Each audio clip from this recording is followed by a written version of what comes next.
Hey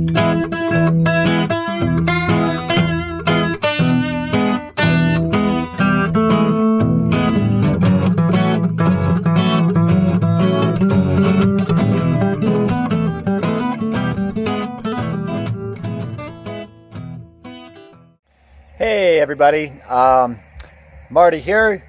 Welcome to our little homestead. Hey there, Athena girl. How are you doing? Come here, girl. Come here. She don't want to jump. Usually she wants to jump. So I thought I would just give you a little tour of the greenhouse that I'm putting together for the season and hopefully to do year-round growing. So over here, we have a 10 by 17 carport. And I got this for free from a buddy of mine. Thanks, Richard. Doesn't come with anything else, just the frame. So what I've decided to do is beef it up a little bit with wooden sides. I've got some glass that I'm going to put over there. I'm going to put a door on the north end of the greenhouse, and it's going to be really tall. Right now it's it starts curving. The ceiling starts at 75 inches. I'm going to boost that up 20 more inches to give myself more vertical height. And I'm ultimately going to do vertical gardens in this greenhouse and try to do as much produce in here as I possibly can. One feature the greenhouse will have is a beam that will go across the top that will be load bearing. I'll be able to hang all my plants and tomatoes and vining, anything from there. And it'll help. It'll help a lot. Plus, I'll be able to go up there. It'll give me a place to hang or work up there at the top in case I need to do work at the top. And I won't have to use a ladder necessarily. I can just create kind of a catwalk type deal where I can just crawl up there and take care of what I need to take care of up high without having to bring a ladder in there. Over here, we have a pile of slab wood. And we're going to take all of this slab wood, going to take this plain, regular old table saw, and mill all of this crap down into usable, rough cut, dimensional lumber. This is all going to be for various projects, mostly for this greenhouse, but there's literally nothing in this pile that's going to go to waste. Even the scraps I'm going to put into the wood chipper over here and have mulch. Because as you can see, when it rains or snows around here, we have serious mud. Just mud everywhere. It's freaking muddy. So we're creating our own lumber. We got this entire bungalow, I guess it's about a cord of slab wood from a local sawmill for about 30 bucks. We're going to make this greenhouse sturdy and very heavy, but it's also going to be able to be broken down and moved relatively easy. So over here, I'm going to be pouring some footers, some portable footers into these cinder blocks. I've got some anchor bolts and some ready mixed concrete. And I'm just going to take this and fill concrete in here and set the anchor bolts inside and let it cure for a few days. I'll bust these off of the wood, and then I will have mobile footers to make a foundation for everything else to set on so I can level it all out. These will actually sit in the ground. I'll dig a 6 or 8 inch hole for each of these footers to sit into so that the greenhouse isn't sitting on the earth itself. It's actually going to be up maybe an inch or two off the ground. That's on purpose. But it will be sealed as well. I'm going to pile, other things up around there to keep the bugs out and things like that. And here in the ute, we have some ready mixed concrete to use for our footers. Down at our local building center hardware store, we got ourselves some anchor bolts. One thing that's missing on this concrete mixer is a chute.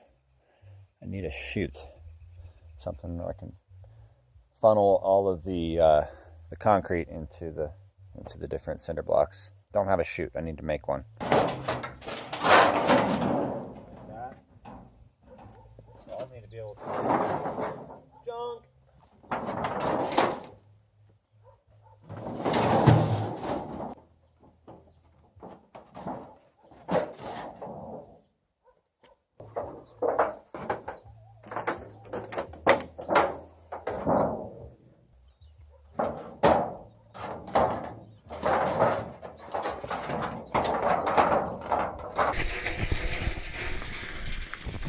They make it look so much easier when they do that professionally. They just bust a bag right open. Not me. I gotta dig for my pocket knife.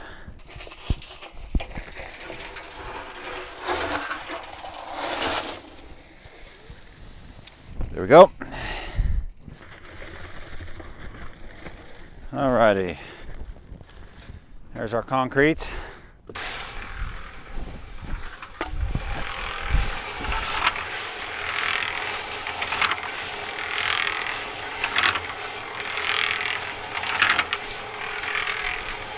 It's a really stiff mix at this point. I'm going to go with a little bit more water.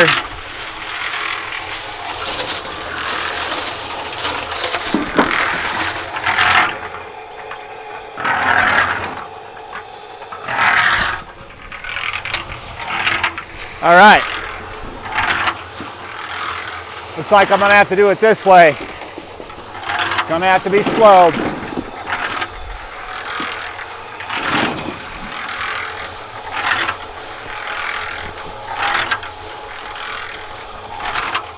I'm probably going to need both bags too, if not more. I feel much better having them stick 4 or 5 inches out because I realized 2x4s are kind of thick and you kind of need some threads on top of that for the nut and the washers and all that good stuff.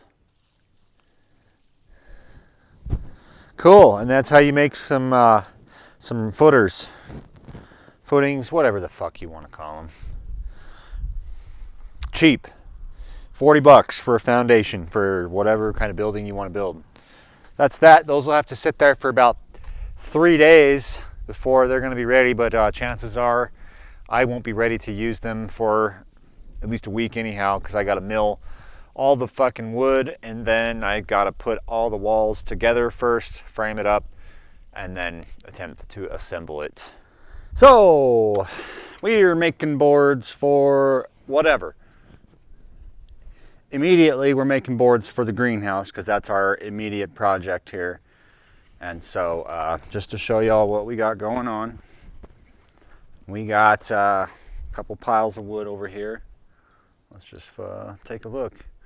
Over on this side we've got, well, in the front foreground here is scrap, and in the background behind that is slab wood. Good old slab wood. And what I'm doing to that right now is I'm taking it and I'm putting a line on it with a chalk right there. You can see the little chalk thing, and putting a line on that, and then I'm cutting a straight edge on there to guide off of for subsequent cuts. So this is how I start cutting boards, and eventually I'll have a big old pile of lumber over there to use for my greenhouse over there and various other projects, including more fencing. Oh yeah, this one's going to be real interesting. They're all going to get milled down. It's just, you know, I like to show the best when I can.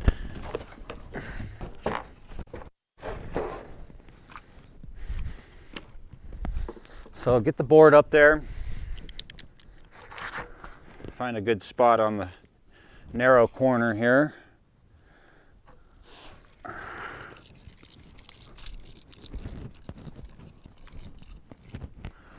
And draw myself a nice red line. Try to get as parallel with the grain as possible. And there we go. Snap a little chalk line on there.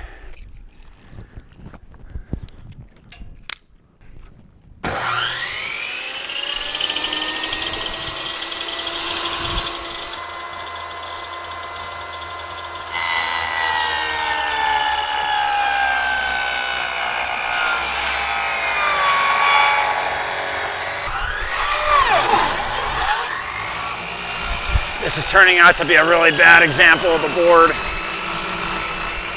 or a good example of a really bad board.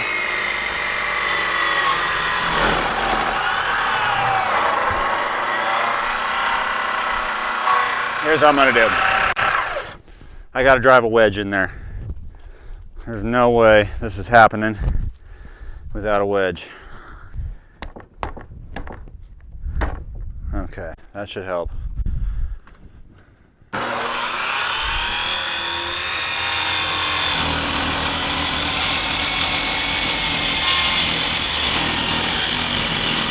Amazing.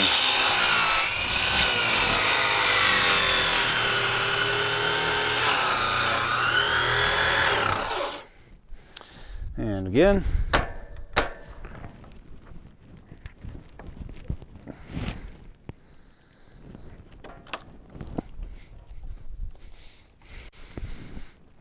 Just got to get through it.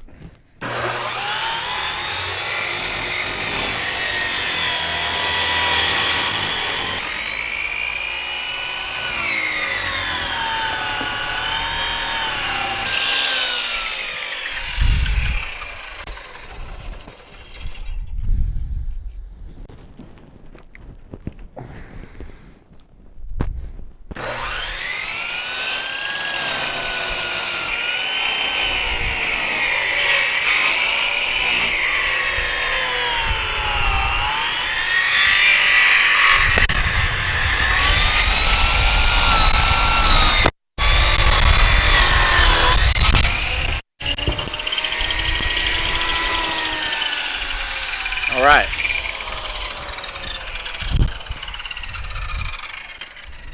So, this piece here, judging on its width, I'm guessing it's less than 3 inches, goes into the scrap pile. This one here goes into the pile of pre-milled boards. First cut. So that's the first step. I'll get at least one 2x4 out of this board here. And then I just literally move on to the other ones. So we're here the next day. And I've cut a few more boards last night. I couldn't see that well for the camera, and the batteries died too. Again, this camera sucks. It's just a phone actually. Anyway, I've got some 2x4s cut and some 1x4s, and I've got some pre-cut ones here. These are left over from last night, and all the slab wood has been cut up into 3-inch dimensional wood. It still needs the other dimension cut. This side is the 1 3/4 inch dimension, and all of these 1x4s will get cut down to about 1 inch, anywhere from 7/8 to 1 inch. And then here is just a pile of scrap that will get chipped up. We'll chip all that through that wood chipper behind it there once we get that going. That's still in the works too. We've got it put back together, but it needs gas and it needs a muffler. And there we go.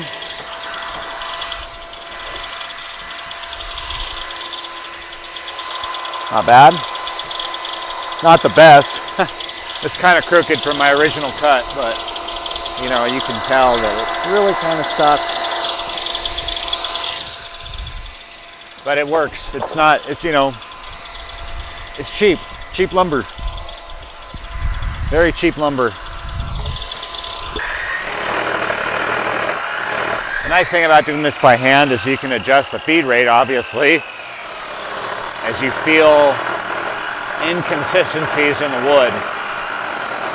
And I imagine that's part of the reason why the sawmills don't use this wood. A, it's not the same as the heartwood. This is called the sapwood.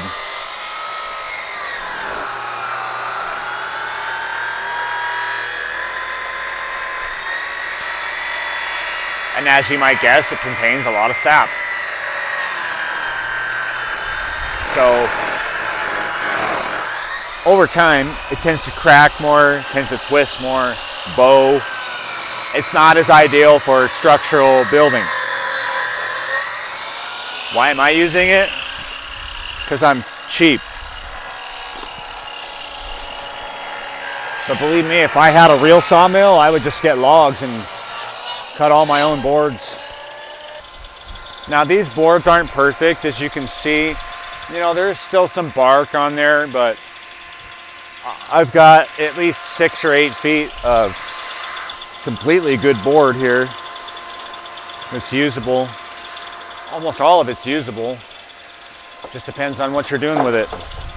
So now we got to cut all those boards over there into 1x4s. That's going to take probably twice as long as it did to cut the 2x4s because I just have more of them to do and it's the same amount of cutting. So here we go. So I shoot for about just under an inch. You know, I pretty much include the width of the blade on this one to make it a little bit under, just a little bit, you know, maybe kick it over. There we go. It's right there. It's like, you know, just under an inch. I don't want it to go over an inch. So you just get better looking panels that way. It's going to take more bark off if you make it just a little bit thinner. That's the goal.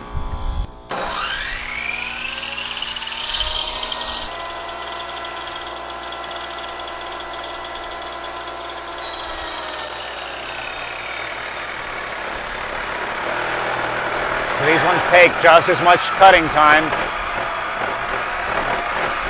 just as much of a pain in the ass,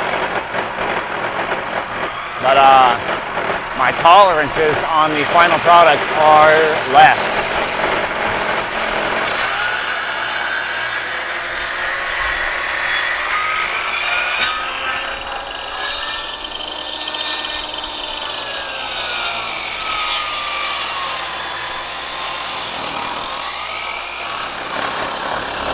I don't care if the corners are beveled. I don't care if there's bark left on it.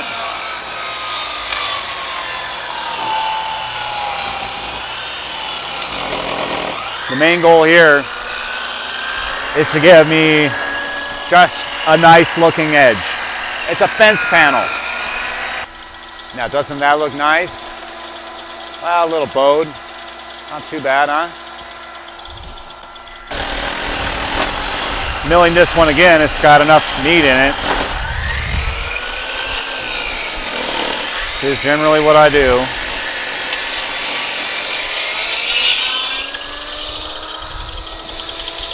So that is how much lumber we were able to cut out of the cord of slab wood.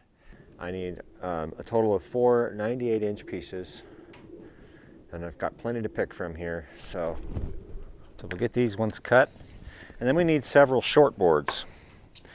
And what I plan to do is pick out the crappy ones out of the pile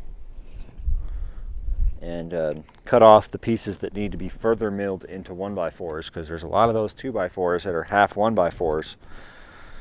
And they need to be cut off and remilled.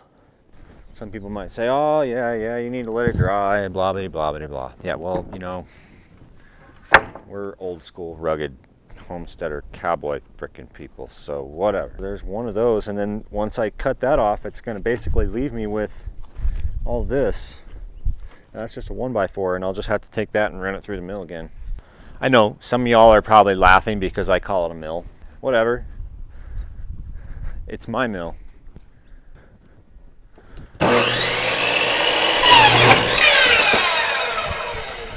Now see, I can make all my little 18-inch pieces out of this stuff too.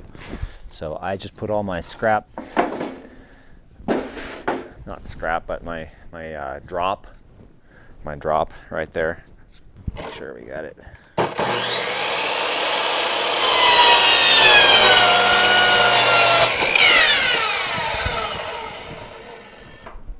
And this guy will get milled down into a 1x4.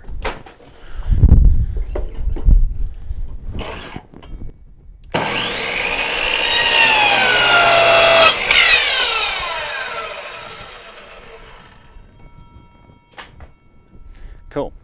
Now we've got our 10. So we've got some more boards cut. I have them piled over the scrap pile right here, so they look like scrap, but that's actually cut studs for the north wall.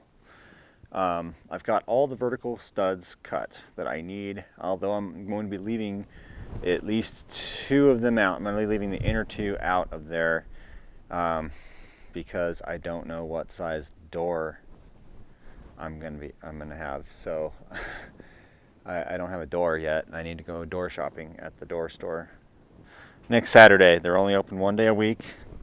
Discount Windows and Doors. They have all kinds of antique doors and windows and all kinds of cool stuff. Can you believe all of this was cut out of slab wood? Sometimes I can hardly believe all of it, but yeah, stuff that other people throw away. Yeah, it's worth something. That's what we're doing. We're framing the gables right now. We're making them separate.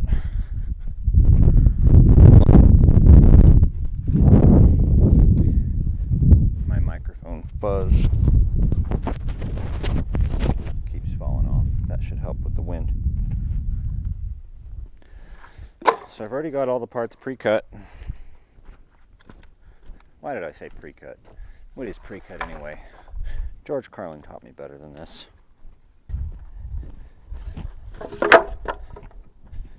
I've got all the framework pretty much assembled into pieces here. You can see there's my sides. That's what's going to go and support these sides here.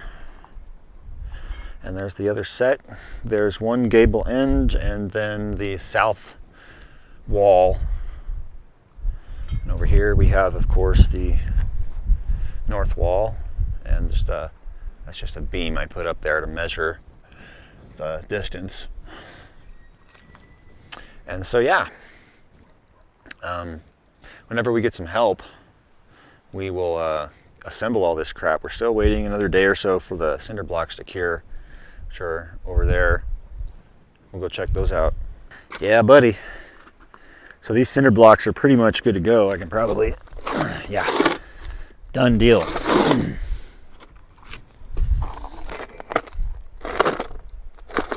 Solid. So that's what's my foundation right there. Ooh, they come apart pretty easily. Sweet. So now we have foundation blocks and an antler thing that probably won't ever come out of there. What the hell else are we gonna do with it?